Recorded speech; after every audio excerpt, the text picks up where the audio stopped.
వాక్య సందేశంలోనికి వెళ్దాం. అందరము ప్రసంగి గ్రంథము, జ్ఞాని అయిన సొలొమోను దావీదు కుమారుడు రాసిన ప్రసంగి మొదటి అధ్యాయము 2వ వచనం నుంచి చదువుకుందాం. 2వ వచనం నుంచి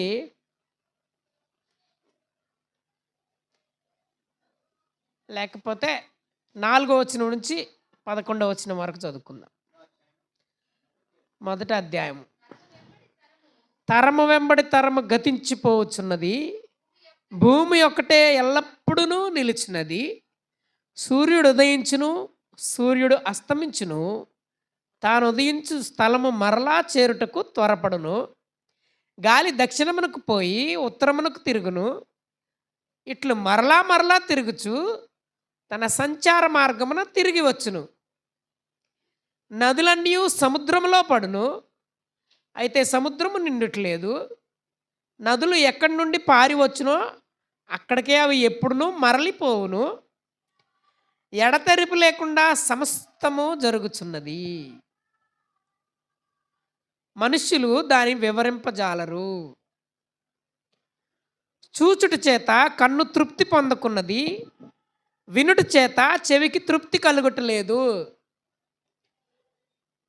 9వ వచనం నుంచి 11వ వచనం తర్వాత దాకా కొంచెం జాగ్రత్తగా గమనించండి.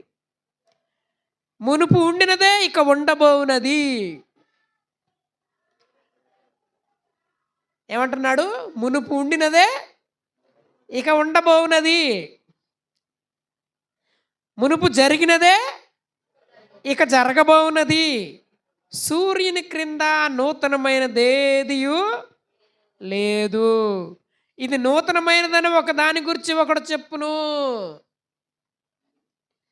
అదియును మనకు ముందుండిన తరములలో ఉండినదే. పూర్వులు జ్ఞాపకమునకు రారు, పుట్టబోవు వారి జ్ఞాపకము ఆ తర్వాత ఉండబోవు వారికి కలుగదు. చాలా జ్ఞానంతో రాశాడు ఈ మాటలన్నీ. ఒక్కొక్క వచనం చూస్తే ఒక్కొక్క పదానికి ఒక గంట ప్రసంగం చేయవచ్చు. ఒక్కొక్క పదానికి ఒక గంట ప్రసంగం చేయగలిగే సామర్థ్యం ఉంది దీంట్లో. అంత జ్ఞానంతో రాశాడు ఈ మాటలన్నీ. అందుకని తరం వెంబడి తరం గడిచిపోతూ ఉంది. సంవత్సరాల తరబడి సంవత్సరాలు గతించిపోతూ ఉన్నాయి. మరి క్రైస్తవులు ఎందుకు ఏర్పరచబడ్డారు? క్రైస్తవునికి విధేంటి? క్రైస్తవుడు చేపట్టవలసిన కార్యములేంటి? క్రైస్తవుడు సంఘము ద్వారా చేయవలసిన పనులేంటి? ఈ సంగతులు మనం తెలుసుకుందాం. నూతన సంవత్సరం గురించి అయితే తెలుసుకున్నాము. ఇంకా నూతన సంవత్సరాల గురించి ఏమి రాశాడు అంటే కొన్ని చోట్ల హబక్కూకు గ్రంథంలో రాశాడు. హబక్కూకు గ్రంథము 3వ అధ్యాయము, 3 అధ్యాయాలు మాత్రమే ఉంటాయి. ఆ 3వ అధ్యాయంలో రాశాడు. ఒకసారి చూద్దాం. హబక్కూకు, నహూము పక్కన ఉంటుంది హబక్కూకు, ఇటు పక్కనేమో జఫన్యాకు ముందు ఉంటుంది. ఈ నహూము ఎక్కడ ఉంటుందంటే మీకా పక్కన ఉంటుంది, గుర్తుపెట్టుకోండి. 3వ అధ్యాయము 2వ వచనం నుంచి, యెహోవా నిన్ను గూర్చిన వార్త విని నేను భయపడుచున్నాను. యెహోవా సంవత్సరములు జరుగుచుండగా నీ కార్యము నూతనపరచము అంటున్నాడు. సంవత్సరములు జరుగుచుండగా దానిని తెలియజేయము అంటున్నాడు. ఏం తెలియజేయాలి? ఏమి నూతనపరచాలి? క్రైస్తవునికి సంఘ సభ్యునికి కావాల్సినవి ఏంటి? సంఘ సభ్యుడు దేనిలో నూతనపరచబడాలి? సంఘము దేని ద్వారా కార్యాలు చేయాలి? ఈ సంగతులు మనం వివేచిద్దాం ఒకసారి. ఇక చూస్తే 65వ కీర్తన 11వ వచనంలో అందరికి తెలిసిన కంఠత వాక్యమే. ప్రతి పుట్టినరోజులో చదువుకుంటాం. సంవత్సరమును నీ దయా కిరీటమును నీవు చేసి ఉన్నావు. నీ జాడలు సారము వెదజల్లుచున్నవి అన్నాడు.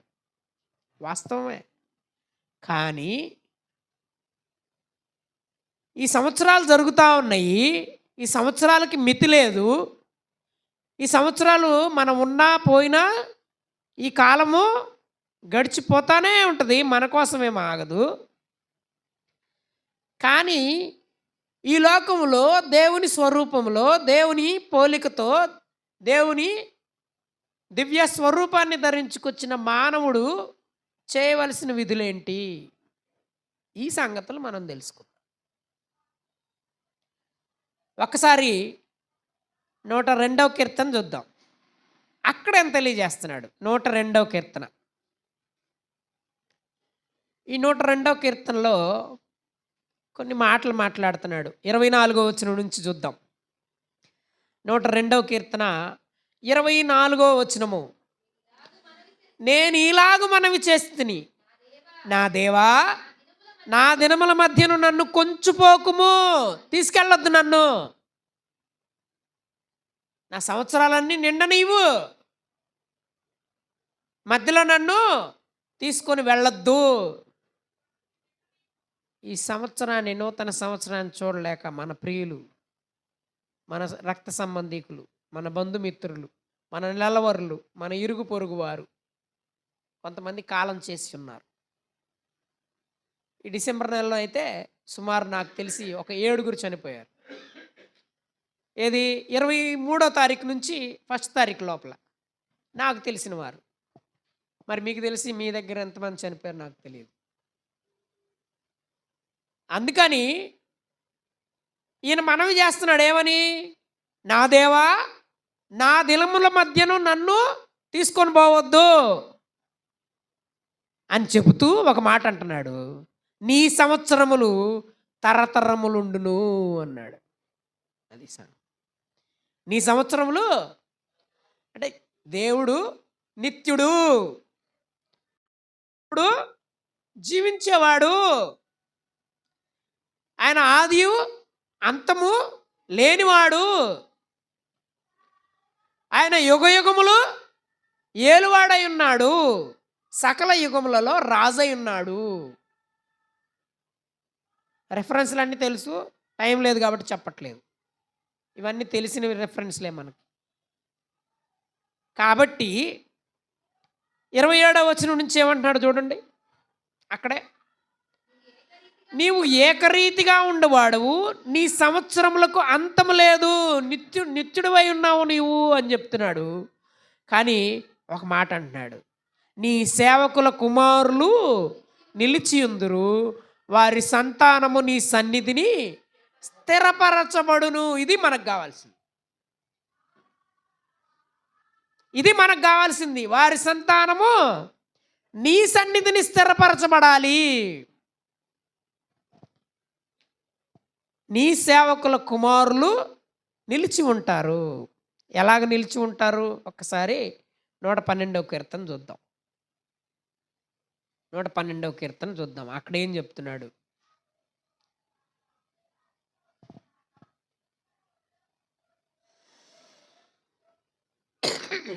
ఒకసారి 2వ వచనం, లేకపోతే మొదటి వచనం నుంచి చదవండి, ఏం పర్లేదు. యెహోవాను స్తుతించుడి, యెహోవా యందు భయభక్తులు గలవాడు, ఆయన ఆజ్ఞలను బట్టి అధికముగా ఆనందించువాడు ధన్యుడు. అది సంగతి. ధన్యుడు అంటే సంతోషించువాడు, ఆనందించువాడు. ఎక్కడా? ఈ లోకంలో కాదు. ఆ ధన్యత ఎక్కడ లభించిద్ది అంటే దేవునిలో ఉండి, దేవుని యందు భయభక్తులు కలిగి ఉండి ఆయనలో ఆనందించేవాడికి ఆనందం కలిగిద్ది. అది పరలోకంలో నిత్య జీవములో. ఇంకేమంటున్నాడు? వారి సంతతి వారు భూమి మీద బలవంతులగుదురు, యథార్థవంతుల వంశపు వారు దీవింపబడుదురు. ఆ సంతానం, స్థిరపరచబడిన సంతానం గురించి ఇక్కడ వివరిస్తూ ఉన్నాడు. ఆ సంతతి భూమి మీద ఎలాంటిదైద్దంట? ఆయన యందు భయభక్తులు కలిగి ఉన్న కుటుంబము, లేకపోతే ఆయన యందు భయభక్తులు కలిగిన మరి ఒక వ్యక్తి, ఒక క్రైస్తవ జీవితము ఎలాగ అభివృద్ధి చెందుతుందో తెలియజేస్తున్నాడు. వాని సంతతి వారు భూమి మీద బలవంతులగుదురు, యథార్థవంతుల వంశపు వారు దీవింపబడుదురు. కలిమియు సంపదయు వాని ఇంట ఉండిద్ది, వాని నీతి నిత్యము నిలిచిద్ది. యథార్థవంతులకు చీకటిలో వెలుగు పుట్టిద్ది. వారు కటాక్షమును వాత్సల్యతయు నీతియు గలవారు. దయాళులను అప్పిచ్చువారును భాగ్యవంతులు.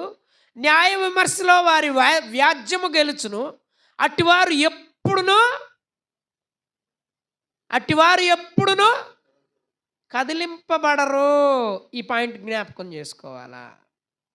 నీతిమంతులు నిత్యము జ్ఞాపకములో ఉందురు. అది 6 వచనాలు. 7వ వచనం చూడండి. వాని హృదయము యెహోవాను ఆశ్రయించి స్థిరముగా ఉండును, వాడు దుర్వార్తకు జడియడు. అది సంగతి. ఎప్పుడు?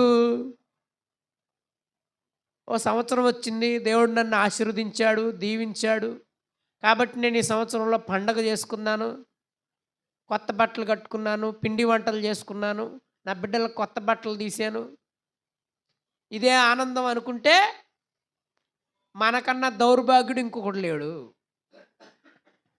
అర్థమైందా? మనకంటే దౌర్భాగ్యురాలు మరొకరు లేరు. ఈ సంవత్సరం అనే దయాకిరీటాన్ని ఇచ్చింది ఎవరు? దేవుడు. ఆయన్ను స్తుతించాలి మనము. ఈ సంవత్సరం అనే దయాకిరీటం ద్వారా మనల్ని ధరింపజేసి, మన బిడ్డలకు ధరింపజేసి, మనల్ని ఆశీర్వదించి దీవింపజేసి వర్ధిల్ల చేస్తున్నందుకు ఆయనకు స్తుతులు చెల్లించవలసిన వారమై ఉన్నాము. అందుకని ఇక్కడ 112వ కీర్తన 1వ వచనంలో ఏమంటున్నాడు? యెహోవాను స్తుతించుడి. యెహోవా యందు భయభక్తులు గలవాడు ఆయన ఆజ్ఞలను బట్టి అధికముగా ఆనందించువాడు. ఆజ్ఞలు అంటే వాక్యము. ఆ వాక్యాన్ని బట్టి ఆనందించేవాడు ధన్యుడిగా ఉంటాడు, సంతోషించేవాడుగా ఉంటాడు. వాడు దుర్వార్తకు జడియడు, వాడు బలవంతుడు, వాడు దీవింపబడేవాడు. కలిమి సంపద ఉంటుంది, అతని నీతి నిత్యము నిలిచిద్ది, అతని చీకట్లో వెలుగు పడుతుంది. కటాక్షము వాత్సల్యత నీతి ఉంటుంది ఆ కుటుంబంలో. దయ ఉంటుంది, అప్పిచ్చే గుణం ఉంటుంది, భాగ్యంతో నిండి ఉంటుంది ఆ కుటుంబము. అలాగే న్యాయ విమర్శలో వారి వ్యాజ్యం గెలిచిద్ది, అట్టివారు కదలింపబడరు. అందుకని వాని హృదయము యెహోవాను ఆశ్రయించి ఎట్లా ఉంటుంది?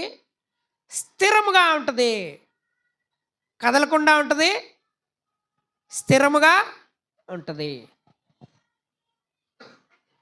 కాబట్టి మరొక మాట మాట్లాడాడు నూతన సంవత్సరం గురించి.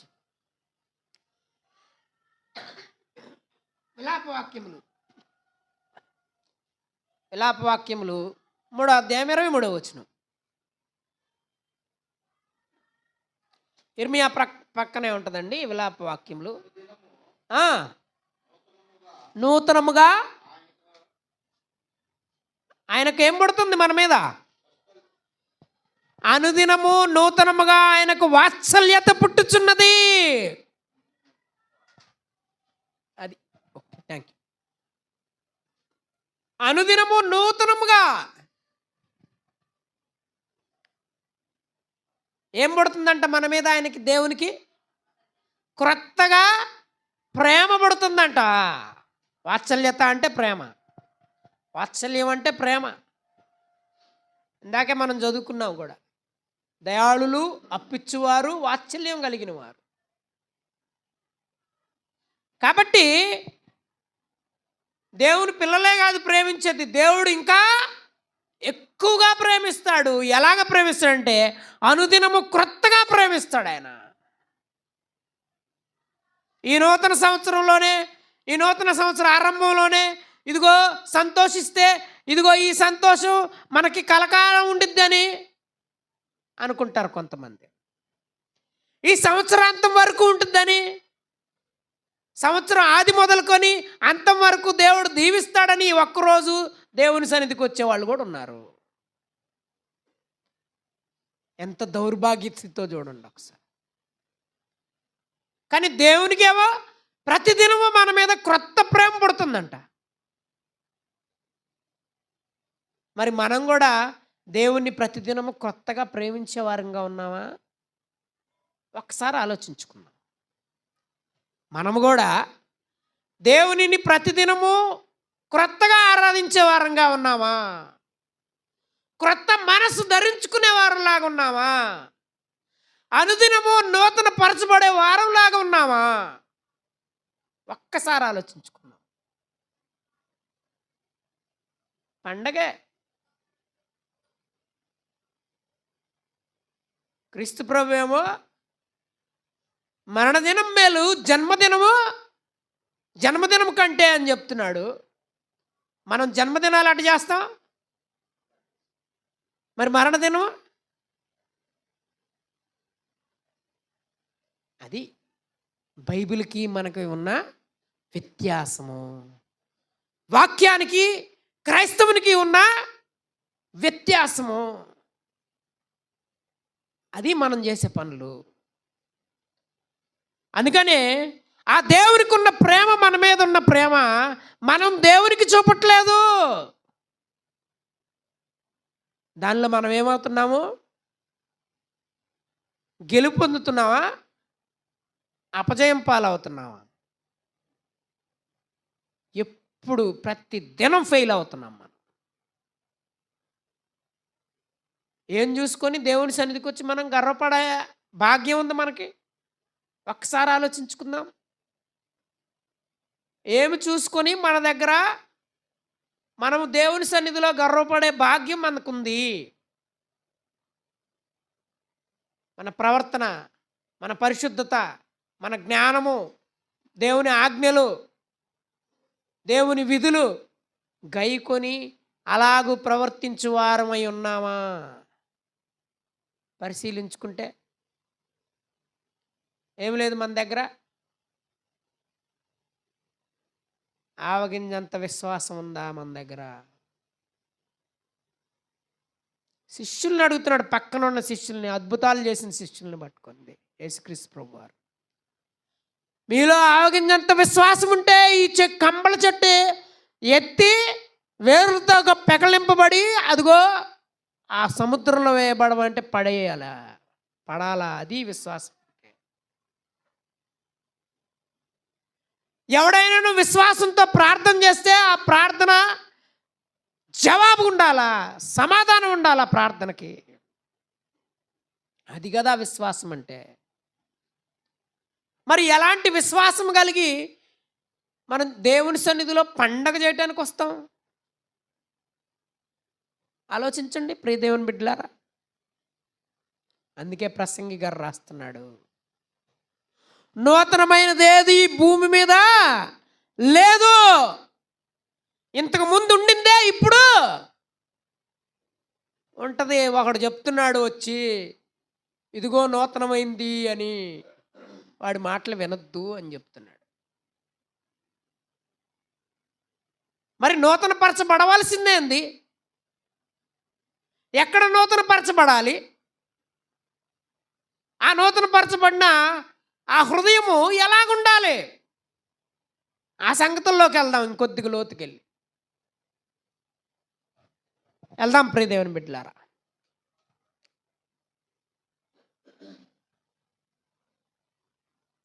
యెహెజ్కేలు గ్రంథము 11వ అధ్యాయము 19వ వచనం ఒకసారి చదువుకో. దయచేసి త్వరగా తీయండి, జాగ్రత్తగా గమనించండి. ఎవరు నిద్రపోవద్దండి. నిద్రపోతే మనంత దౌర్భాగ్యులు ఇంకొకళ్ళు ఉండరు. ఈ వాక్యం దొరకదు మరలా, చెప్తున్నా అది సంగతి. వారు నా కట్టడలను నా విధులను అనుసరించి గైకొనున్నట్లు నేను వారి శరీరములలో నుండి రాతి గుండెను తీసివేసి వారికి మాంసపు గుండెని ఇచ్చి వారికి ఏక మనస్సు కలగజేసి వారి యందు నూతన ఆత్మను పుట్టింతును. అప్పుడు వారు నాకు జనులయ్యుందురు, నేను వారికి ఎప్పుడంట ఎప్పుడంట పండగ చేస్తేనా, క్రొత్త బట్టలు కట్టుకుంటేనా, పిండి వంటలు చేసుకుంటేనా, ఇంటికి రంగులు వేసుకుంటేనా, చర్చిలు డెకరేషన్ చేస్తేనా,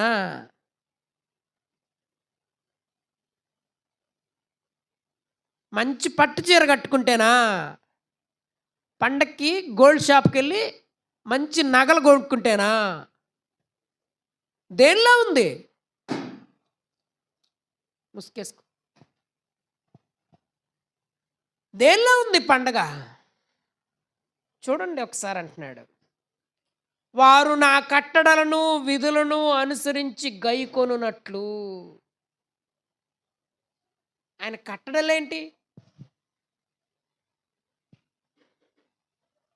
ఆయన విధులేంటి?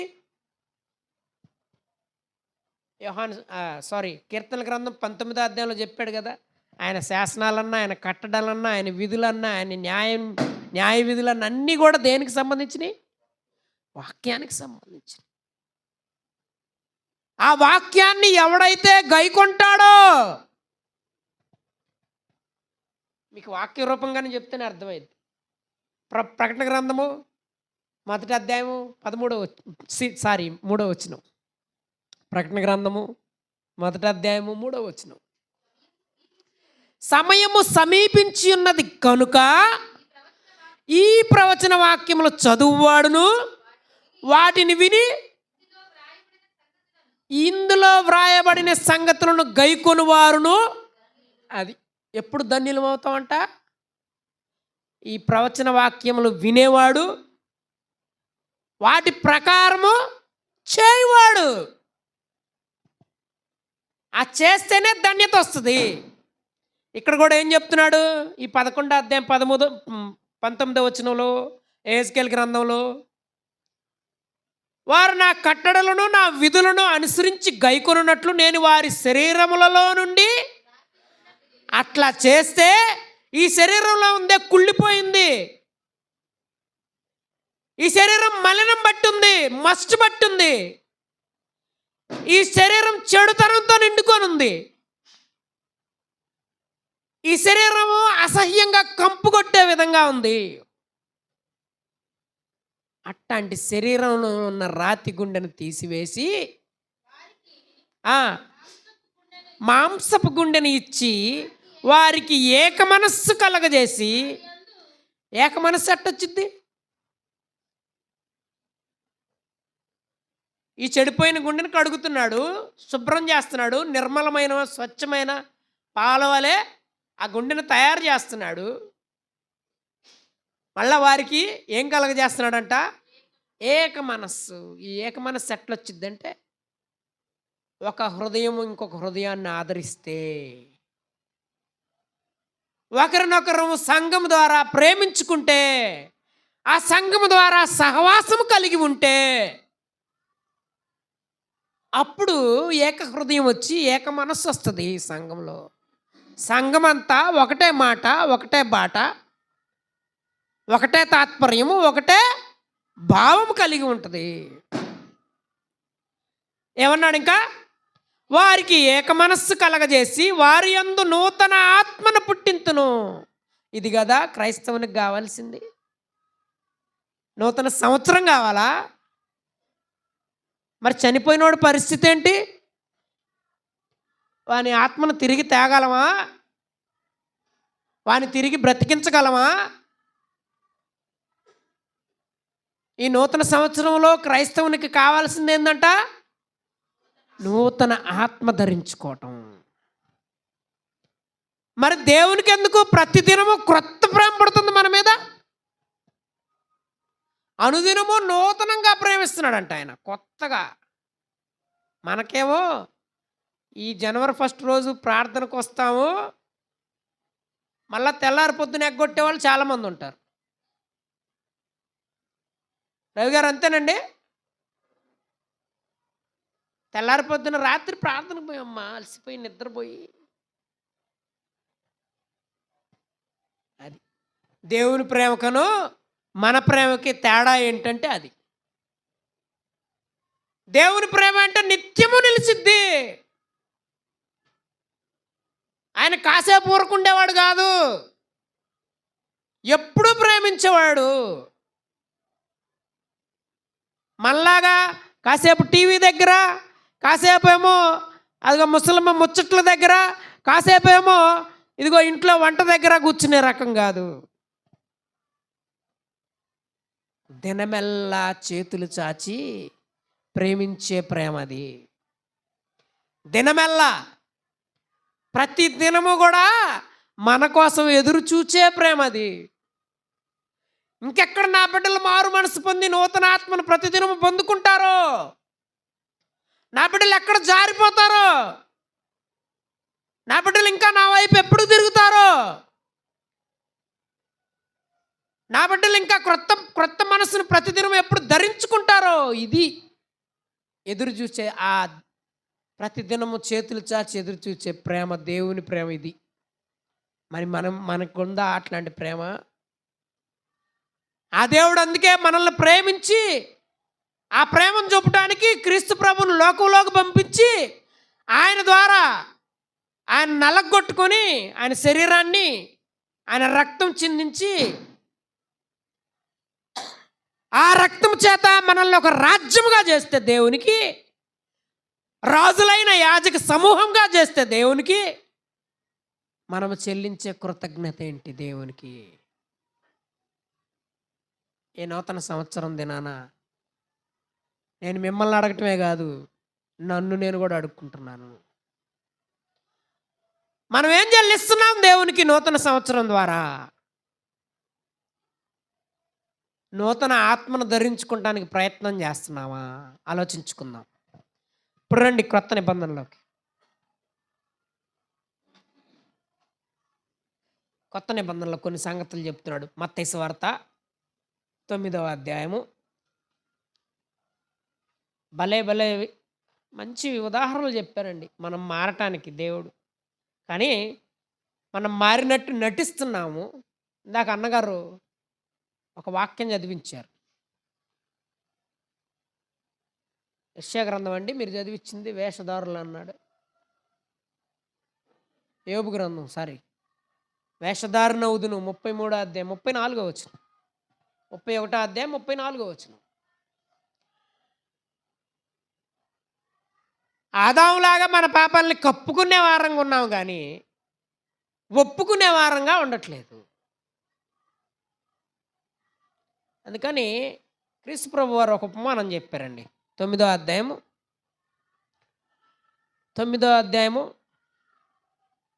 16వ వచనం నుంచి కొన్ని మాటలు చదువుకుందాం. ఎవడును పాత బట్టకు క్రొత్త బట్ట మాసిక వేయడు, వేస్తే ఏమైద్ది? అమ్మా కొత్త చీరలు కట్టుకున్నారా? కొంచెం కట్ చేసి పాత గుడ్డ ఒకటి అంటించండి అమ్మ, ఏమైద్ది అమ్మా? వెలిసి కనపడిద్ది, వెలితి కనపడిద్ది. ఎదుటి వాళ్ళు ఏం చేస్తారు? గుర్తుపడతారు. ఇంకేమంటారు? అది కూడా చెప్పాలి మీరే. మీకు అలవాటమ్మా చెప్పాలి. ఆ కొత్త గుడ్డకు పాత గుడ్డ మాసిక వేసుకొని రోడ్డు మీదకి వెళ్ళావు, మిగిలిన స్త్రీలు చూశారు, ఏమంటారు?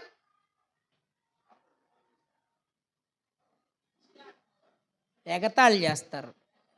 అవునా కాదా? ఫస్ట్ వచ్చేది ఏంటది? ఎక్కడ కొందరు ఇచ్చారా?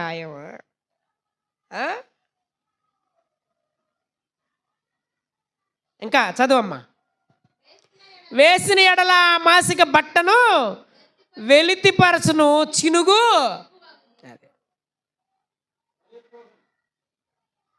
మనం కూడా దేవుని విషయంలో నూతన ఆత్మను ధరించుకునే విషయంలో అలాగ నటించే వారంగా ఉన్నాము. ఈ కొత్త గుడ్డ వేసుకుంటున్నామే కానీ లోపల హృదయం ఎట్టుంది? మస్టుతో బట్టుంది. సమయం లేదు కానీ లేకపోతే అక్కడ హెజ్కేలు 16 అధ్యాయంలోకి వెళ్ళేవాడిని. వెళ్దాం, టైం ఉంటే వెళ్దాం. కాబట్టి అక్కడ అంటున్నాడు, మరియు పాత తిత్తులలో కొత్త ద్రాక్ష రసం పోయరు, పోసిన ఎడల తిత్తులు పిగిలి ద్రాక్ష రసము చేసిన పని ఏందో బయటపడిద్ది. అంతేనా కాదా? మనం నిజమైన విశ్వాసం అయితే మన విశ్వాసము దేవుని సన్నిధిలో కనపడుతుంది. లేకపోతే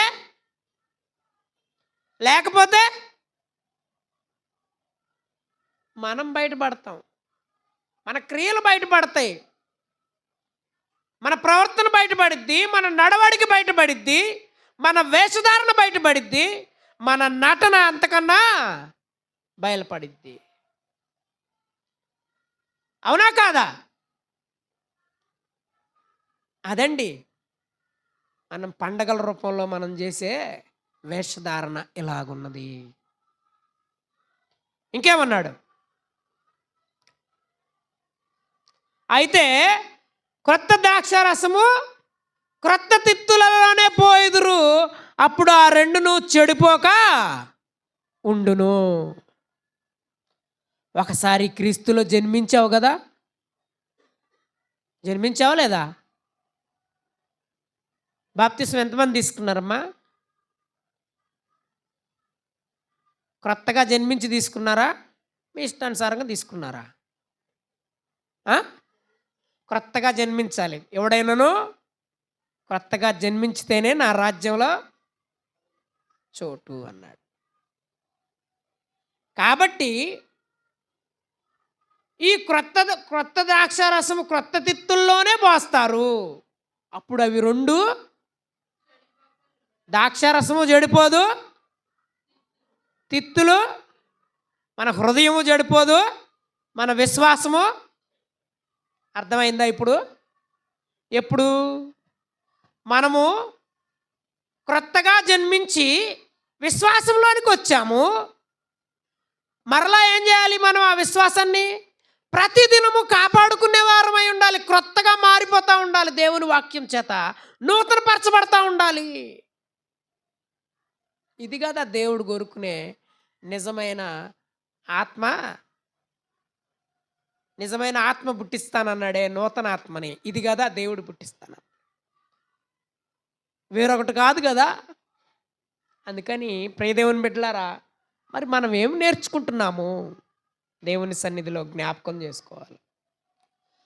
అందుకని మన విశ్వాసం ఎక్కడ బయలుపరచబడిద్దంటే ఆ క్రొత్త దిత్తులో పోస్తేనే, అంటే ఆ వాక్యంలో నలిగితేనే, ఆ వాక్యాన్ని నేర్చుకుంటేనే, ఆ వాక్యాన్ని అనుసరించి ప్రవర్తిస్తేనే, ఆ వాక్యము బట్టి దానిని అనుసరించి గైకొంటేనే వేరొక మార్గము లేదు.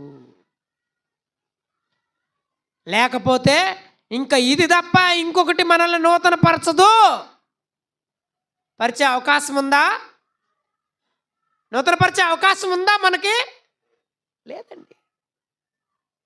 కాబట్టి వాక్యము ద్వారానే నూతన పరిస్థితి. అందుకని వాక్యాన్ని ఏమన్నాడు? వాక్యము నా పాదములకు దీపమును, నా త్రోవకు వెలుగు. వెలుగు అంటే మార్గం చూపించేది, దారి చూపించేది. వెలుగు లేకుండా ఎక్కడికైనా పోతావా? ఇప్పుడు బయటికి వెళ్ళిన వాళ్ళు కొంచెం చీకటిలోకి వెళ్ళాలంటే అది వేస్తారు టక్కన, టార్చ్ చేయి తొందరగా, లైట్ లేదు ఇక్కడ. ఎందుకు? వెలుతురు కోసం. ఏం పురుగు వస్తుందో, ఏం పుట్టు వస్తుందో. అవునా కదా? భయపడతామా లేదా? చీకటిలోకి వెళ్ళి ఏం దొక్కుతామో చూడకుండా, అదొక భయం. కాబట్టి ప్రియ దేవుని బిడ్డలారా, ఏం నేర్చుకుంటున్నాం దేవుని సన్నిధికి వచ్చి? ఆ క్రొత్త తిత్తుల్ని అలాగా క్రొత్తగానే ఉండనియండి. పాట ఉంది కదా, క్రొత్త మనస్సు తోడ మీరు అని పాట ఉంది కదా, మనం పాట పాడుకుంటాం కదా, తత్తరపడకుండా సేవ చేయండి అని. క్రొత్త మనస్సుతో కూడా మీరు తత్తరపడకుండా క్రీస్తు సేవ చేయండి అని అంటున్నాడు. కానీ మనం తత్తరపడతానే చేస్తూ ఉన్నాం. మన పాపాలని దేవుని ఎదుట ఒప్పుకోవడానికి నిరాకరిస్తూ ఉన్నాం. లోక విషయాలను, లోక పద్ధతులు అనుసరించి నడుచుకుంటూ ఉన్నాం. వీటి నుంచి మనం మార్పు పొందేది ఎప్పుడో. రండి, కొలసీలకు రాసిన పత్రికలోకి రండి. సారీ, ఒకసారి అపోస్తుల కార్యంలో ఒక విషయం చూసి అక్కడికి వెళ్దామా? 17వ అధ్యాయం, అపోస్తుల కార్యం 17వ అధ్యాయం 21వ వచనం.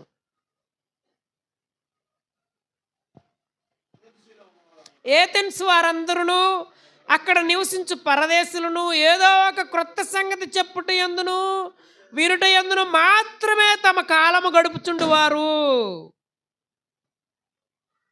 ఎవరు రావాలా మనకి వాక్యం చెప్పడానికి? రత్నకుమార్ గారు రావాలా ఇక్కడికి?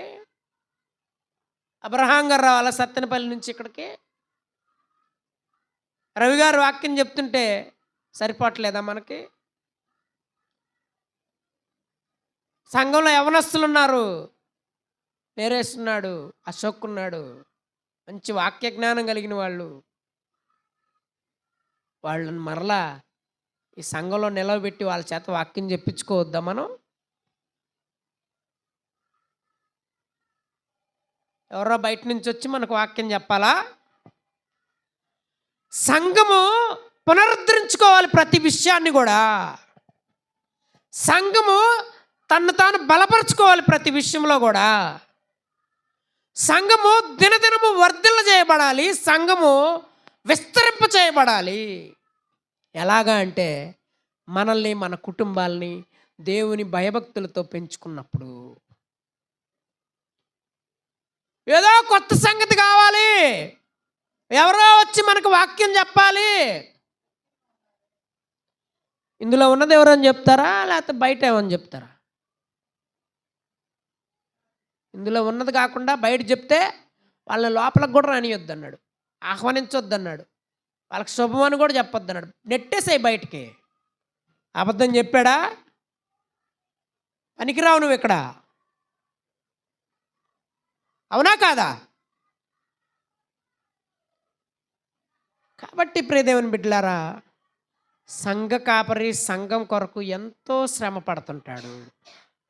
సంఘంలో ఉన్న కుటుంబాల కొరకు ప్రయాసపడుతుంటాడు, ప్రార్థన చేస్తుంటాడు. ఇంకేదో కొత్త సంగతి కావాలి, కొత్త మనిషి కావాలి మనకు వాక్యం చెప్పడానికి. చెప్పించుకోవడం, ఆహ్వానించుకోవటం మంచిదే, ఆతిథ్యం ఇవ్వడం మంచిదే, సువార్థికులను ఆహ్వానించుకోవాలి, సహోదర ప్రేమ నిలవాలి. సమయానుకూలత, సమయాన్ని బట్టి. కానీ మన సంఘ సువార్థికునికి మనం ఎంత ప్రాధాన్యత ఇస్తున్నాము, అది కూడా చాలా ప్రాముఖ్యమైన పాయింట్. హెబ్రీ పత్రికలు అందుకే చెప్తున్నాడు, మీకు లెక్క అప్పచెప్పవలసిన వారు. ఒకసారి హెబ్రీ పత్రిక చదువుకుందామమ్మా, ఈ విషయం కూడా తెలిస్తే మీకు బాగుంటుంది. హెబ్రీ పత్రిక 13వ అధ్యాయము 17వ వచనం. మీ పైన నాయకులుగా ఉన్నవారు లెక్క అప్పచెప్పవలసిన వారు వలె మీ ఆత్మలను కాయచున్నారు. ఈ సంగతి కనపడుతుందా, అర్థమవుతుందా? మీ పైన నాయకులుగా ఉన్నవారు లెక్క అప్పచెప్పవలసిన వారు వలె మీ ఆత్మలు కాయచున్నారు. వారు దుఃఖముతో ఆ పని చేసిన ఎడల మీకు నిష్ప్రయోజనము గనక దుఃఖముతో కాక ఆనందముతో చేయనట్లు వారి మాట విని వారికి లోబడి ఉండండి. వాళ్ళు దుఃఖంతో ఆ పని చేశారనుకోండి. ఫర్ సపోజ్ మనమే, మన కుటుంబం ఈరోజు దేవుని సన్నిధికి రాలేదు, ఎగ్గొట్టాము, ఎవరు బాధపడతారు?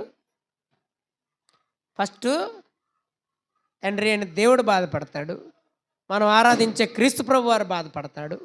పరిశుద్ధాత్ముడు అంతకన్నా ఎక్కువ బాధపడతాడు. ఆ తర్వాత ముఖ్యంగా బాధపడేది ఎవరు?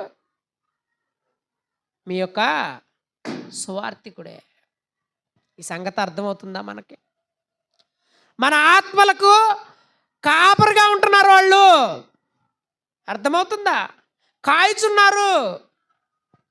వాళ్ళు దుఃఖంతో ఆ పని చేస్తే మన కుటుంబం సంతోషంగా ఉంటుందా? మన కుటుంబానికి ఇందాక మనం చదువుకున్నట్టు ఆశీర్వాదాలు ఉంటాయా? దీవెనలు ఉంటాయా? కలిమి సంపద వస్తుందా మనకి? యథార్థవంతుల వంశము దీవించబడిద్ది అన్నాడు. ఆ దీవెన ఉంటుందా మనకి? యథార్థవంతుల నీతి నిత్యము నిలిచిద్ది అన్నాడు. ఆ నీతిలో మనం నడుచుకున్నట్ట అప్పుడు?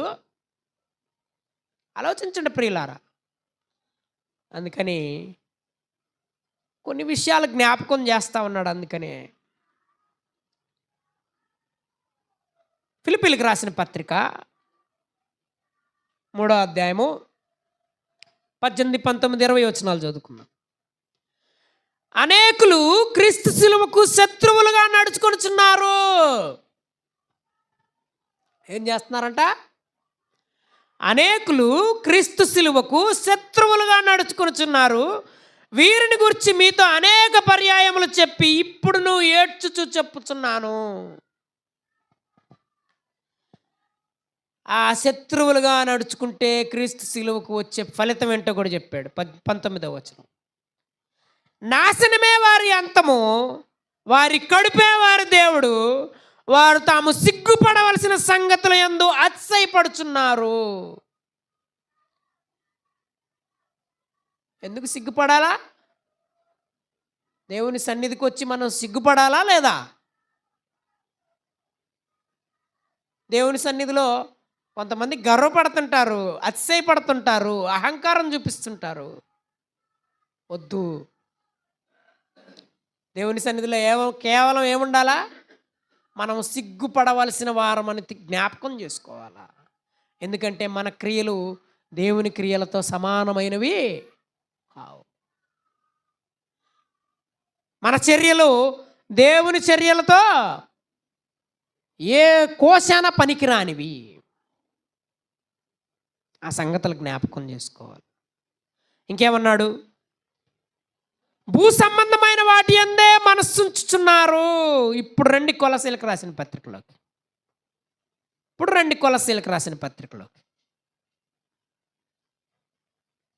2వ అధ్యాయము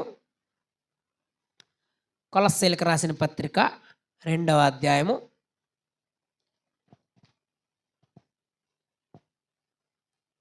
20వ వచనం 22వ వచనం కలిసి ఉంటాయి అమ్మ, చదవండి అమ్మ. మీరు క్రీస్తుతో కూడా లోకము యొక్క మూలపాఠముల విషయమై మృతి పొందిన వారైతే లోకములో బ్రతుకుచున్నట్టుగా మనుషుల ఆజ్ఞలను పద్ధతులను అనుసరించి చేత పట్టుకొనవద్దు, రుచి చూడవద్దు, ముట్టవద్దు అను విధులకు మీరు లోబడనేలా? లోబడుతున్నావా? విడిచిపెడుతున్నావా? అర్థమైందా నేను చదివిన వాక్యం? మళ్ళొకసారి గమనించండి. మళ్ళొకసారి చదువుతా. మీరు క్రీస్తుతో కూడా లోకము యొక్క మూలపాఠముల విషయమై మృతి పొందిన వారైతే లోకములో బ్రతుకుచున్నట్టుగా మనుషుల ఆజ్ఞలను పద్ధతులను అనుసరించి చేత పట్టుకొనవద్దు, రుచి చూడవద్దు, ముట్టవద్దు అను విధులకు మీరు మరలా లోబడినేలా? ఇవి మనం చేసే పనులు. పెద్దోళ్ళ ఆచారం అండి. మా పెద్దోళ్ళు చెప్పారండి. ఇది ఎప్పటి నుంచో ఉన్న కట్టడండి, దాన్ని దాడితే అట్టా. మరి ఇప్పుడు దేవుని ఆజ్ఞ ఏమైపోతుంది? దేవుని ఆజ్ఞను ఏం చేస్తున్నాం? నిర్వీర్యం చేస్తున్నాం. మరి ఎందుకు మనం దేవునిలోకి వచ్చింది? మనుషుల ఆజ్ఞలను పద్ధతులను చేపట్టుకోవటానిక. అందుకే పైన ఒక మాట చెప్పాడు చూడండి. 16వ వచనం చదువుకుందాం. కాబట్టి అన్నపానముల విషయంలోనైనను పండుగ, అమావాస్య, విశ్రాంతి దినము అను వాటి విషయంలోనైనను మీకు తీర్పు తీర్చే ఎవరికి నీ అవకాశం ఇయ్యకుడే.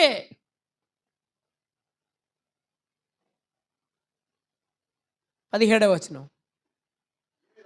ఇవి రావో వాటి ఛాయే కానీ నిజస్వరూపం ఎక్కడుంది? దానికోసం పాటుపడుతున్నావా? ఆ క్రీస్తుని ఆరాధించే విషయంలో ఎక్కడ తప్పిపోతున్నామో, ఎక్కడ నలిగిపోతున్నామో, ఎక్కడ పడిపోతున్నామో, ఎక్కడ క్రింద పడుతున్నామో, సరిగ్గా నుంచోడానికి చేతకాట్లేదు క్రీస్తులో.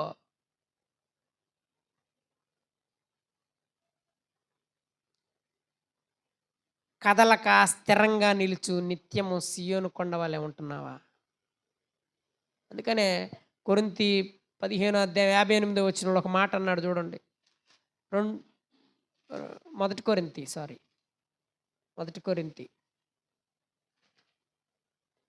15:58 కాగా నా ప్రియ సహోదరులారా, మీ ప్రయాసము ప్రభువునందు వ్యర్థము కాదని ఎరిగి స్థిరులను కదలని వారును ప్రభువు కార్యాభివృద్ధి యందు ఎప్పటికీ ఉందా మనకు ఆసక్తి? ప్రభువు కార్యముల యందు ఆసక్తి ఉందా? అందుకని ఫిలిప్పికి రాస్తా ఫిలిప్పి సంఘానికి అపోస్తలుడైన పౌలు గారు కూడా అడుగుతున్నాడు. 2వ అధ్యాయం 4వ వచనం.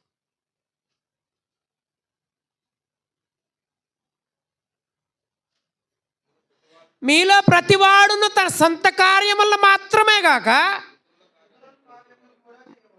మనమేం చేస్తున్నాం?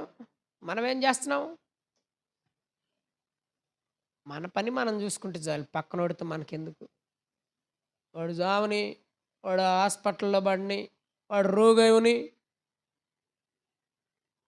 వాడు తన్నులు తిన్ని, వాడు జైలుకు పోని, మనకెందుకు? ఇది మన స్వార్థం కాదా? అందుకని ఏమంటున్నాడు ఇక్కడ? తన సొంత కార్యములను మాత్రమే కాక ఇతర కార్యములు చూసేది ఎవరు?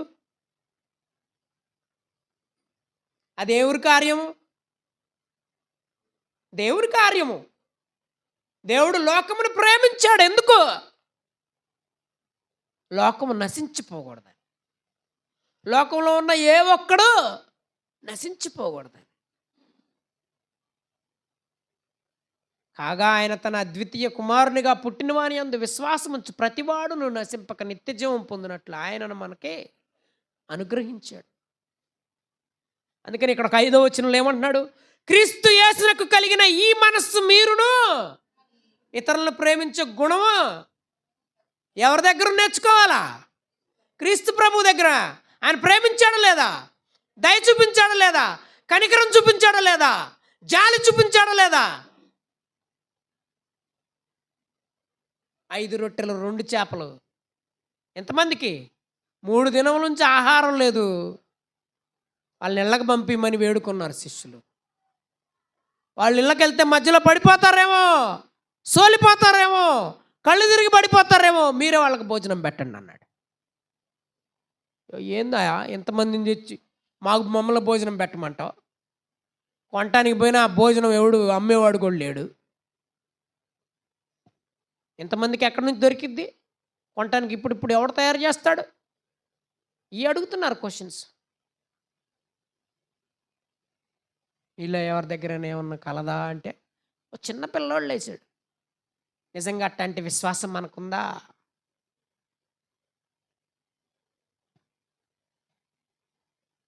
అటువంటి విశ్వాసం మనకుందా? ప్రార్థించి 5,000 మంది పురుషులకు పెట్టగా మిగిలిన గంపలెన్ని? స్త్రీలను లెక్కలేదండి. 12 గంపలు మిగిలినాయండి. అదండి దేవుడిచ్చే ఘనత మనకి. ఇదే 2వ అధ్యాయం 21వ వచనం. ఫిలిప్పి అందరూ తమ సొంత కార్యములనే చూసుకొనుచున్నారు కానీ యేసుక్రీస్తు కార్యాలు చూడరు. యేసుక్రీస్తు కార్యాలేంటి? యేసుక్రీస్తు కార్యాలేంటి? ఇతరుల పట్ల కనికరం చూపించటం, జాలి చూపించటం, దయ చూపించటం. అందుకే మంచి సమరయుని గురించి క్రీస్తు ప్రభువారు చక్కగా వివరించారు. పరోపకారం చేయటం, ఇతరులకు ఉపయోగపడటం, మనం చేతనైనంత వరకు సహాయం చేయాలండి. మనం రండి చివరికొద్దాం. హెబ్రీయులకు రాసిన పత్రిక. హెబ్రీయులకు రాసిన పత్రిక 6వ అధ్యాయము 4 నుంచి చదువుకుందామండి. ఒక్కసారి వెలిగింపబడి పరలోక సంబంధమైన వరమును రుచి చూచి పరిశుద్ధాత్మలో పాలువారై దేవుని దివ్య వాక్యమును రాబో యుగ సంబంధమైన శక్తుల ప్రభావమును అనుభవించిన తర్వాత తప్పిపోయిన వారు తమ విషయంలో దేవుని కుమారుని మరలా సిలువ వేయుచు బాహాటముగా ఆయనను అవమానపరుచుచున్నారు గనుక మారు మనస్సు పొందినట్లు అట్టి వారిని మరలా నూతన పరచుట ఇవి మనం చేసే పనులు. వెలిగింపబడ్డాము, మళ్ళీ ఎక్కడ పోయి పడతాము? ఆ బురద గుంటలోనే పడతాం మనం. పంది, కడగబడిన పంది బురదలో దొర్లినట్టు. రెఫరెన్స్ చెప్తా ఒకసారి. పేతురు రాసిన పత్రిక 2వ అధ్యాయం. పేతురు రాసిన 2వ పత్రిక 2వ అధ్యాయం 22వ వచనం చూడమ్మా. అది సంగతి. ఒకసారి వెలిగింపబడ్డాము, ఒకసారి దేవుని ఆత్మ చేత పరిశుద్ధాత్మ అనే వరాన్ని పొందుకున్నాము. ఆ వరాన్ని పొందుకొని దాన్ని ఏం చేస్తున్నాం? మనం నిర్లక్ష్యం చేస్తున్నాము, అలక్ష్యం చేస్తున్నాము. మనలో నుండి ఆ ఆత్మని మనలో నుండి తిరిగి పరిశుద్ధాత్మకే అప్పచెప్తున్నాం. ఇంతకన్నా దౌర్భాగ్యమైన స్థితి ఇంకోటి ఉందా? ఒకసారి వెలిగింపబడి పరలోక సంబంధమైన వరమును రుచి చూచి, అక్కడ ఏమన్నాడు? ఇంకా చదవండి.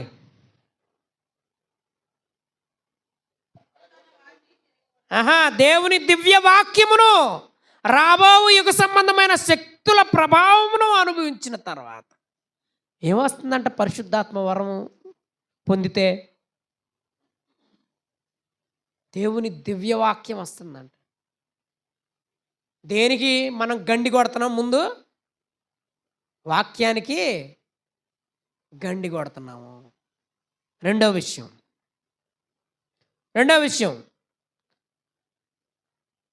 రాబో యుగ సంబంధమైన శక్తుల ప్రభావమును అనుభవించిన తర్వాత తప్పిపోయిన వారు, ఆ రాబో యుగ సంబంధమైన ఆ యుగములు నిలిచి ఉండే రాజ్యంలో శక్తిని పొందుకున్నాము. ఆ శక్తిని నిర్వీర్యం చేసుకుంటే రేపు మనకేముంటుంది? ఆ శక్తిని మనం పొందుకోకపోతే మనకేమొస్తుంది?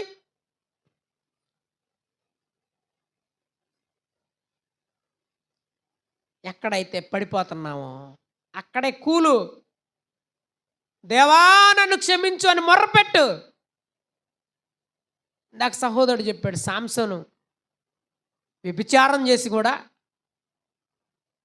అయ్యా నేను తప్పు చేశాను నీ దృష్టికి, ఒక్కసారి నన్ను కరుణించు అని ప్రార్థన చేస్తే కరుణించిన దేవుడు.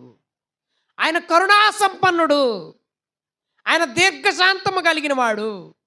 నీవు నేను ఎప్పుడు ఆయన ఎదుట మోకాళ్ళుని కన్నీరు గార్చి మనం మర్ర ఎప్పుడు ఆయన ఎదుట పెడతామని ఎదురు చూసే దేవుడు ఆయన.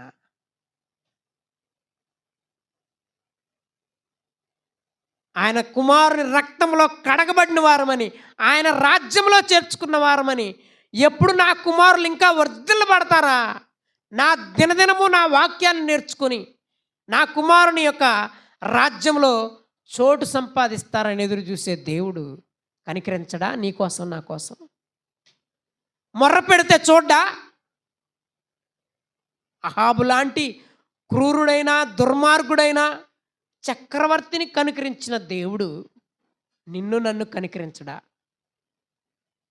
దుర్వ్యాపారంతో వేశ్యలతో తన డబ్బునంతా నాశనం చేసి తండ్రి సొమ్మునంతా తిరిగి తండ్రి దగ్గరికి వచ్చి వేడుకుంటే క్షమించిన వాడు కాదా మన దేవుడు? అటువంటి దేవుడు మనకున్నాడు. కానీ మరలా మనం ఏం చేస్తున్నాం? వెలిగింపబడ్డాము, మళ్ళీ మన ఆత్మలను ఏం చేస్తున్నాం? ఆ తెస్సలోనికీయులకు రాసిన పత్రిక 5వ అధ్యాయం 18వ వచనంలో చెప్పి ఆత్మల్ని మనం ఆర్పుతున్నాము. మీ ఆత్మలను ఆర్పమాకండి అన్నాడు అందుకే. ఈ ఆత్మలని నూతన జీవం పొందుకొని ప్రతిదినం వెలిగించబడండి అని వాక్యం సెలవిస్తుంది. మనమేమో ఈ లోకాచారాల ద్వారా, లోక క్రియల ద్వారా, లోకంలో వచ్చే భోగాల ద్వారా,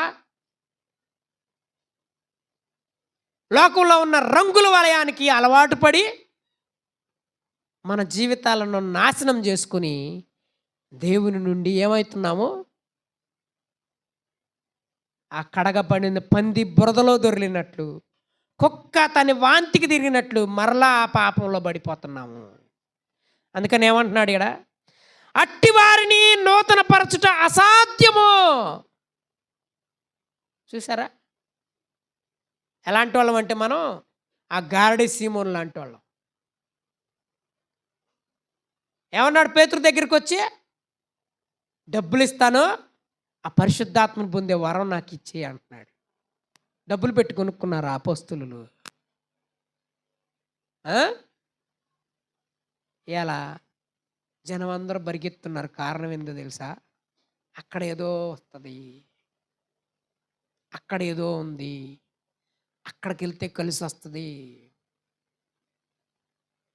ఇంత దౌర్భాగ్యమైన పరిస్థితుల్లో అసలు కాపాడుకోవాల్సింది ఆత్మని అనే సంగతి మర్చిపోయి భౌతిక సంబంధమైన, భూలోక సంబంధమైన ఆలోచనల కొరకు పరిగెత్తుతున్నాము.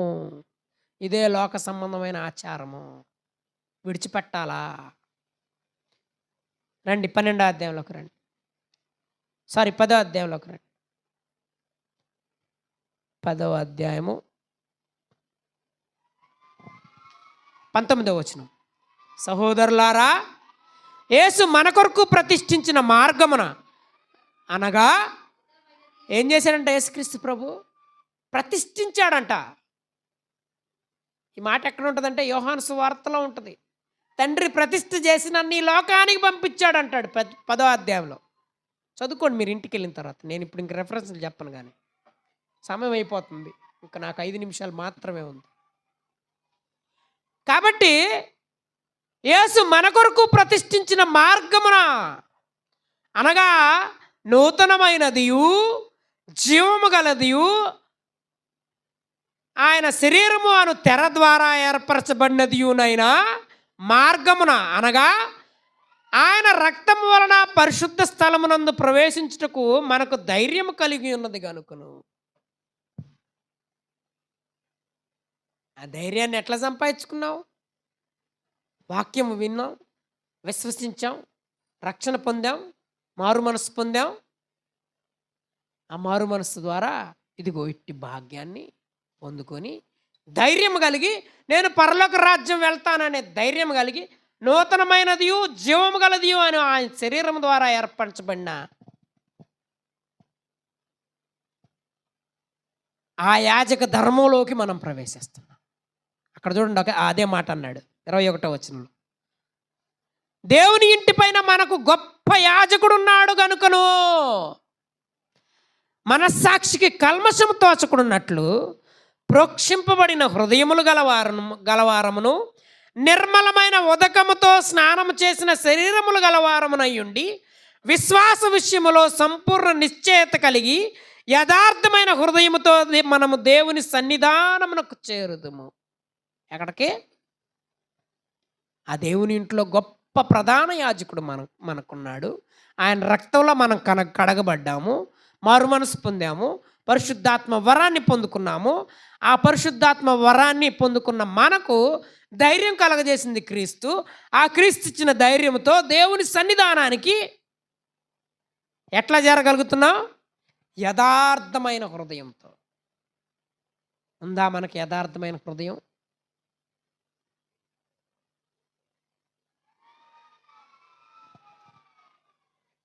ఇంక రండి ప్రకటన గ్రంథంలోకి రండి. 21వ అధ్యాయం ముగించుకుందాం. ప్రకటన గ్రంథంలోకి వస్తే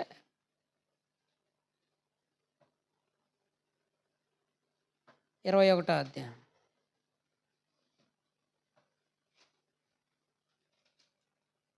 హ్మ్. రెండవ వచనం. మరియు నేను నూతనమైన యెరూషలేము అను ఆ పరిశుద్ధ పట్టణము తన భర్త కొరకు అలంకరింపబడిన పెండ్లి కుమార్తె వలె సిద్ధపడి పరలోకమందున్న దేవుని యొద్ద నుండి దిగి వచ్చుట చూచి తినే. ఎవరి కోసం అంట? ఈ నూతన యెరూషలేము పట్టణం ఎవరి కోసం? దేవుని యొద్ద నుండి దిగొస్తుంది ఎవరి కోసం? చెప్పరేంటమ్మా? మన కోసం. మన కోసం దిగొస్తుంది. ఈ నూతనమైన యెరూషలేము అనే పరిశుద్ధ పట్టణము భర్త కొరకు అలంకరింపబడినదే. అంటే ఈ సంఘము క్రీస్తుకు భార్య అయ్యి ఆ భర్తకి మరి పెండ్లి చేసేటప్పుడు ఆ భార్యని ఎలాగ అలంకరిస్తారో ఆ వధువుని, అలాగా ఈ వధువు సంఘము సిద్ధపడి అదిగో ఆ యెరూషలేము అనే నూతన పట్టణంలో ప్రవేశం పొందటానికి ఈ సంఘం సిద్ధపడి ఉండాలా. ఇంకేమన్నాడు? ఆ, ఆ, ఆ, మనుషులతో కూడా ఉన్నది. ఏందది? మనుషులతో ఉంది దేవుని నివాసం. ఏంటది? సంఘము. వందనాలమ్మ తల్లి, జాగ్రత్తగా చక్కగా వింటున్నావు. సంఘము దేవుని నివాసం మనుషులతో కూడా ఉన్నది. వారితో వారితో కాపురం ఉండును. ఎక్కడుంటాడు దేవుడు? ఎక్కడ ఇద్దరు ముగ్గురు కూడి నా నామాన్ని స్తుతిస్తారో అక్కడ ఆయన.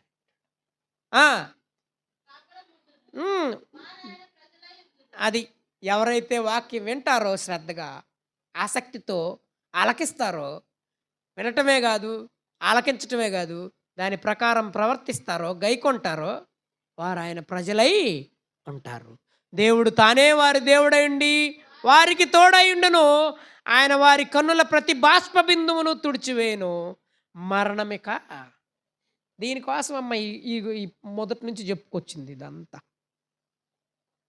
అందుకని విశ్వాసంలో స్థిరంగా ఉండాలా. ఆ స్థిరత్వం కోల్పోతే మరణాన్ని జయించలేము. ఆ స్థిరత్వంలో నిలిచి ఉంటే కదలకుండా ఉంటే ఇదిగో ఇక మరణం మనకి లేదు. ఇంకో మాట చెప్తున్నాడు ఇదే అధ్యాయంలో నూతన గురించి.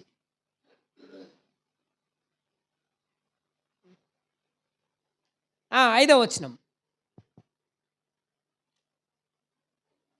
అప్పుడు సింహాసనాసీనుడై ఉన్నవాడు ఇదిగో సమస్తమును నూతనమైనవిగా చేయుచున్నానని చెప్పెను. మరియు ఈ మాటలు నమ్మకమును నిజములైనమును గనుక వ్రాయుమని ఆయన నాతో చెప్పుచున్నాడు. మరియు ఆయన నాతో ఇట్లైనను, సమాప్తమైనవి నేనే అల్ఫాయు ఓమేగయు అనగా ఆదియు అంతమునై ఉన్నవాడను. దప్పికొని వానికి జీవజలముల బొగ్గలోని జలమును నేను ఉచితముగా అనుగ్రహించును. ఈ మాట ఎక్కడ అన్నాడే? ఎవరితోనా? ఏమా సహోదరులారా, ఈ మాట ఎవరితోనో ఎక్కడో అన్నాడే? సమర స్త్రీతో అన్నాడు. దప్పికొనిన వానికి జీవజలముల బొగ్గలోని ఊటను నేను అనుగ్రహిస్తాను. ఎట్లా ఇస్తాడంట? ఉచితంగా. అదండి దేవుడిచ్చే కృప. అందుకని ఈ నూతనమైన యెరూషలేము పట్టణం కొరకు ఎదురు చూసే వారంగా ఉండాలి కానీ ఈ లోకంలో జరిగే ఇదిగో ఈ నూతన సంవత్సర వేడుకల కోసం సిద్ధపడి ఉండకూడదు. అర్థమైందా? ప్రతిదినము నూతన పరచబడే వారముగా ఉండాలి కానీ దేవుని చేత ప్రేమించబడి దేవుని వాత్సల్యతలో నిలిచి ఉండే వారముగా ఉండాలి కానీ స్థిరంగా ఉండే వారంగా ఉండాలి కానీ దేవుని చేత దేవుని ఉగ్రతకు పాలయ్యే వారంగా ఉండకూడదు. ఈ సంగతులు చెప్పలేదు ఎందుకంటే ఇదిగో పండగ పూట ఏందినా దేవుని ఉగ్రత ఉంది, కోపం ఉంది, శాపం ఉందని చెబుతాడని అంటారని చెప్పలా. రోమిలికి రాసిన పత్రికలోకి వెళ్ళాలి మనం, సమయం లేదు అందుకనే ముగిచ్చేస్తున్నాను. ఓకేనా? ప్రియ దేవుని బిడ్డలారా, ఇది కదా నూతనంగా దేవుని ఆరాధించడం అంటే. ప్రతి దినము నూతన ఆత్మని మన ఆత్మలని నూతన పరుచుకోవటం కదా. మరి దేవునికేమో నిత్య నూతన ప్రేమ ఉంది మన మీద. ప్రతి దినము కొత్తగా పడుతుందంట ప్రేమ. మనమేమో దేవుని ఆజ్ఞల్లో మొదటి ఆజ్ఞ ఏంది? నీ పూర్ణ హృదయంతో, పూర్ణాత్మతో, పూర్ణ శక్తితో, పూర్ణ బలముతో నీ దేవుడైన ప్రభువుని మరి ప్రేమిస్తున్నాం మనం. ఇది నూతనమైన ప్రేమ దేవుని పట్ల అంటే. అందుకు క్రీస్తు ప్రభువుని ఆయన రూపంలో పంపించి, ఇదిగో దేవుడు అంటే ఇలాగుంటాడు, ఈయనే దేవుడు, ఈయనే దేవుని కుమారుడు అని ఆయన నలగొట్టి ఆ రక్తంలో మనల్ని కడిగి మనల్ని ఆయన సొత్తుగా ఒక రాజ్యంగా చేశాడు. ఆ రాజ్యంలో చోటు సంపాదించటానికే, ఈ లోకంలో మరణాన్ని జయించటానికే, ఆ మరణం నుండి క్రీస్తు ప్రభువు ఏ విధంగా మరి మరణాన్ని జయించి మరణపు ముళ్ళును విరిచి జయం పొంది తండ్రి కుడిపార్శ్వమున ఆసీనుడై ఉన్నాడో, అలాగే జయించు వారిని నాతో కూడా నా కుడిపార్శ్వమందు కూర్చోబెట్టుకుంటా అన్నాడు క్రీస్తు ప్రభు. వద్దా మనకి? అది కదా కావాల్సింది. అందుకని ఈ పండగలు పబ్బాలు మనకొద్దు. ఏం కావాలి మనకి ఈ నూతన సంవత్సరంలో? యెహెజ్కేలు 36:26లో ఏముంది? కంటత వాక్యం. ఇప్పుడు చదవండి, ముగించుకుందాం. ఇంకా యెహెజ్కేలు 36:26. నూతన హృదయం మీకు ఇచ్చేదను, నూతన స్వభావం మీకు కలగజేస్తాను. ఈ స్వభావం కావాలి. అందుకే ఎఫెసీయులకు రాసిన పత్రిక 4:24లో కూడా ఆయన అడుగుతున్నాడు, ప్రాచీన స్వభావం మీరు తీసివేసి నూతన స్వభావం పొందుకోండి. చదువయా. రాతిగుండె మీలో నుండి తీసివేసి, రాతిగుండె అంటే లోకంలో ఉన్న గుండె. లోకంలో అన్ని చెడుగులే ఉంది, మంచి ఏమన్నా ఉందా? లోకంలో ఏముంది? శరీరాశ, నేత్రాశ, జీవపుటం. ఈ మూడేం చేస్తాయి? దేవునికి విరుద్ధమైనవి, సాతాను సంబంధమైనవి. ఆ సాతాను సంబంధాల్లో మనం చిక్కుకొని మేము దేవుని బిడ్డలంగా, మేము క్రైస్తవులంగా అని చెప్పుకుంటాం. ఏమన్నాడు? నా ఆత్మను మీ అందుంచి నా కట్టడలను అనుసరించి వారినిగా, నా విధులను గైకొని వారినిగా. అది సంగతి. ఇందాకేమో పైన రాశాడు, మనం చదువుకున్న యెహెజ్కేలు 11:19. ఇప్పుడేమో కింద రాశాడు మళ్ళీ ఆ విషయాలు. అదండి సంగతి. వాక్యాన్ని గమనిస్తే, చదువుకుంటే అర్థమవుతుంది. ఇంతవరకు ఈ అవకాశాన్ని ఇచ్చినందుకు సహోదరులు, ప్రియులు, మరి బావమర్ది రవి గారికి ప్రత్యేకంగా నా హృదయపూర్వక వందనాలు చెల్లిస్తూ, ఓపికతో మీ అందరూ కూడా ఈ వాక్యాన్ని విన్నందుకు మీ అందరికీ హృదయపూర్వక వందనాలు చెల్లిస్తూ, మరి ఈ సమయం ఇచ్చిన స్థానిక సంఘానికి, మరి ఈ ఏర్పాట్లు చేసిన స్థానిక సంఘానికి, యవన బిడ్డలకు అందరికి కూడా మరి తండ్రి అయిన దేవుని నామంలో, ప్రభు యేసుక్రీస్తు వర్ణంలో నా కుటుంబం తరపున, నా సంఘాల తరపున హృదయపూర్వక వందనాలు చెల్లిస్తూ ముగిస్తా ఉన్నాను. మీ అందరికీ ధన్యవాదాలు.